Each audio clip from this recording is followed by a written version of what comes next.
Ngayong araw nga ay gagawa tayo ng bagong saranggola. Dahil ito nga palang saranggolang gagawin ko ay mapupunta doon sa Manila. Dahil may nagpagawa nga pala sa atin at dadalhin nga daw nila ito doon sa Quezon City. At doon nga daw nila ito paliliparin. Nakakatuwa naman talaga. Dahil hindi lang pambukid ang ating saranggola. At dalawang saranggola nga ang pinapagawa sa atin. Bali ang ginagawa ko nga pala dito mga idol ay saranggolang tora-tora na kung tawagin ay eroplano. At hindi pa rin nga pala ako makapaniwala na makakaabot na ng Manila ang ating saranggola.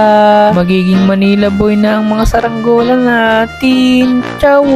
At eto nga mga idol ay patapos na nating itali ang ating tora-tora. At dito nga mga idol ay tinatali ko na lang ang kanyang magiging ulo. Hindi ko talaga lubos sa kalain na yung mga saranggola kung sa bukid ng lumilipad ay makikita at mapapalipad na ito sa syudad. Nagpapasalamat nga pala ako dahil sa binigay niyong tiwala sa akin. Alam ko naman na mas marami pang magaling sa akin na gumawa ng iba't ibang klaseng saranggola. Ito nga mga idol ay tapos na nating itali ang ating saranggola. Nalagyan na rin nga pala natin ito ng pabalat. At samantala muna nating nilagyan ito ng pabalat na kulay itim. Dahil ibang kulay nga ang gagamitin natin dito. Aray ko, napakagastos mo talaga. At dito nga mga idol ay nilalagyan ng itong ating tora-tora ng parisuka. Dahil nga malakas ang hangin ay itetest fly na natin itong ating papagayo para malaman natin kung meron pa tayong dapat baguhin. Kaya tara mga idol at samahan nyo nga pala kaming magpalipad.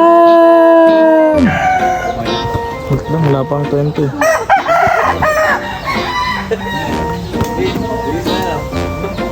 At dito nga mga idol, ang unang first time ng kanyang test flight. At tignan natin kung lilipad nga ba ang ginawa natin.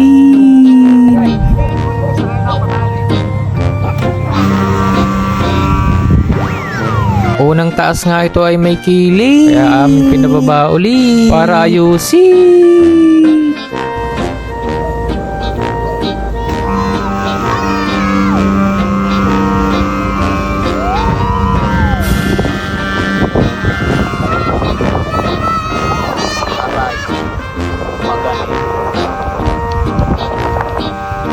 Pa pare. Pa.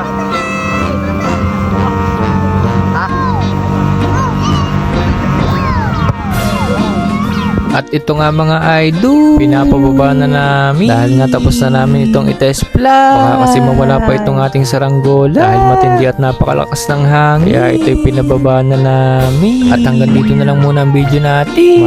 Maraming salamat sa panonood. Paalam!